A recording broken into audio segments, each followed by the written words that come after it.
ছোট ছোট আলু দিয়ে আলুর দম খেতে কিন্তু অসাধারণ লাগে এবং খুবই সিম্পল। সম্পূর্ণ ঘরোয়া উপকরণ দিয়ে আজকে আমি আপনাদের আলুর দম বানিয়ে দেখাবো।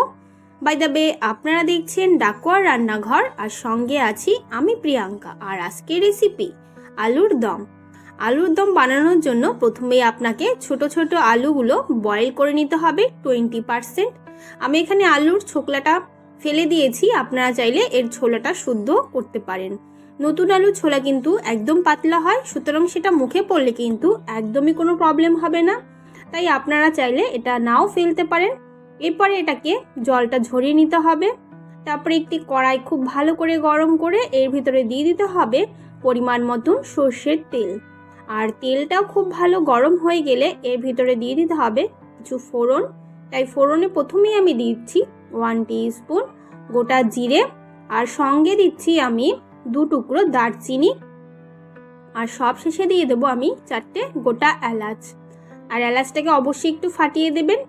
এরপরে এটাকে একটু হালকা ফ্রাই করে নিতে হবে যতক্ষণ না জিরের কালারটা হালকা ব্রাউন কালার আসছে, কিংবা এর থেকে খুব সুন্দর একটা গন্ধ না বেরোনো শুরু করছে। যখনই দেখবেন মশলাটা খুব সুন্দর গন্ধ বেরোচ্ছে, তারপরে এর ভিতরে দিয়ে দিতে হবে চপ করে রাখা পেঁয়াজ। আমি এখানে 2টো মিডিয়াম সাইজের পেঁয়াজ কুচিয়ে নিয়েছিলাম। আর এই পেঁয়াজটাকে আপনাকে 3 মিনিট মতন লো টু মিডিয়াম ফ্লেমে ভাজতে হবে। যখন দেখবেন এরকম হালকা ব্রাউন কালার চলে এসেছে পেঁয়াজটাতে, তখনই এর ভিতরে দিয়ে দিতে হবে আদা আর রসুন বাটা 1 চা চামচ পরিমাণ। আর এই আদা রসুনটাকেও কিন্তু খুব ভালো করে কষিয়ে নিতে হবে যতক্ষণ না এই আদা রসুনের কাঁচা গন্ধ না যাচ্ছে। এরপর যখন দেখবেন আদা রসুনের কাঁচা গন্ধ চলে গেছে, তখনই এর ভিতরে কিছু মশলা অ্যাড করতে হবে, খুবই সাধারণ মশলা। তাই সবার প্রথমে দিয়ে দিতে হবে স্বাদ মতন নুন, আর নুনটা একবারই দেওয়ার চেষ্টা করবেন। আর দিয়ে দিচ্ছি আমি 1 টিস্পুন ধনের গুঁড়ো, আর দিচ্ছি 1/2 টিস্পুন জিরের গুঁড়ো। আর কালারের জন্য দিয়ে দিতে হবে 1 টিস্পুন কাশ্মীরি লঙ্কার গুঁড়ো, আর সঙ্গে দিতে হবে হলুদের গুঁড়ো 1 টিস্পুন পরিমাণ।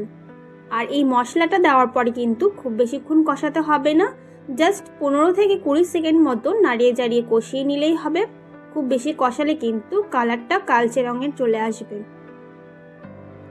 আর এটা কষানো হয়ে গেলে এর ভিতরে দিয়ে দিতে হবে পেস্ট করে রাখা টমেটো।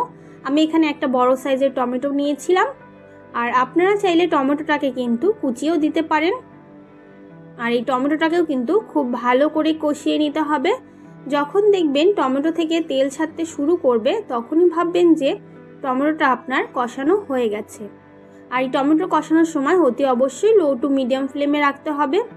দেখুন টমেটো থেকে কিন্তু এরকম সুন্দর তেল ছাড়ে দেবে। আর তেল ছাড়তে শুরু করলে এর ভিতরে দিয়ে দিতে হবে আপনার বয়েল করে রাখা আলু। আলুটা দেওয়ার পরে একবার খুব ভালো করে মিশিয়ে নিতে হবে সমস্ত মশলার সঙ্গে।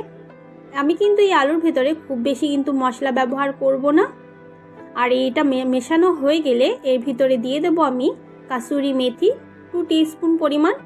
আর কাসুরি মেথিটা এরকমভাবে ছড়িয়ে দেবেন। আর এটাকে কিন্তু ফ্রাই করে নেওয়ার কোনো দরকার পড়বে না, কিংবা গুঁড়ো করে নিতেও হবে না, এরকম গোটাভাবেই দিয়ে দিলেই হবে।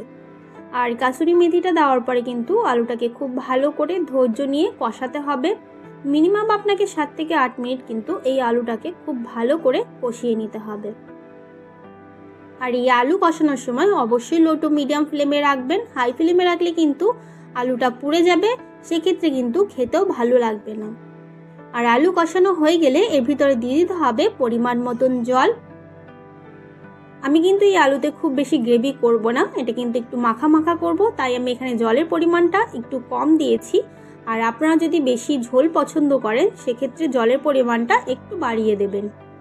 এরপরে আমি এটাকে ঢাকা দিয়ে হাই ফ্লেমে 5 মিনিট মতন রেখে দেব। 5 মিনিট পর ফিরে এসে ঢাকনাটা খুলে যখন দেখবেন গ্রেভিটা অনেকটাই টেনে গেছে, কিংবা হালকা মাখা মাখা হয়ে গেছে, তখনই এর ভিতরে দিয়ে দিতে হবে গরম মশলা। আমি এখানে 1 টিস্পুন পরিমাণ গরম মশলা দিচ্ছি, আর সামান্য পরিমাণ দেব জিরের গুঁড়ো। আর এটা দেওয়ার পরে খুব ভালো করে অবশ্যই মিশিয়ে নিতে হবে। আর এই মশলাটা দেওয়ার পরে অবশ্যই গ্যাসের ফ্লেমটা কিন্তু হাইয়ে রাখতে হবে। আর আমি এই গ্রেভিটা একটু ঘন করার জন্য কয়েকটা আলু ঠিক এইভাবে ভেঙে ভেঙে মিশিয়ে দেব। সেক্ষেত্রে গ্রেভিটা বেশ ঘন হবে, আর খেতেও কিন্তু বেশ টেস্টি হবে। তাই আপনারাও চেষ্টা করবেন কয়েকটা আলু এরকম ভেঙে মিশিয়ে দেওয়ার। আর এটা মিশিয়ে নিলেই কিন্তু আপনার আলুর দম কিন্তু সম্পূর্ণ রেডি হয়ে যাবে।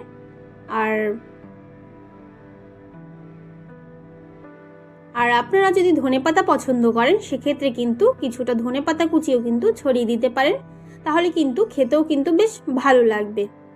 আর এই ধনেপাতাটা মিশিয়ে নিলেই কিন্তু আলুর দম সম্পূর্ণ রেডি হয়ে যাবে। এরপর আপনারা এটাকে গরম গরম লুচি কিংবা রুটি, পরোটা কিংবা রুমাল রুটির সঙ্গে সার্ভ করতে পারবেন। রেসিপিটি যদি ভালো লাগে অবশ্যই লাইক করবেন আর কমেন্ট করে জানাবেন যে রেসিপিটি আপনাদের কেমন লাগলো। আর আমার চ্যানেলের নতুন সদস্য হলে অবশ্যই সাবস্ক্রাইব করবেন। আবার দেখা হবে নতুন একটি এপিসোড নিয়ে। ভালো থাকবেন, সুস্থ থাকবেন। জয় হিন্দ, বন্দে মাতরম।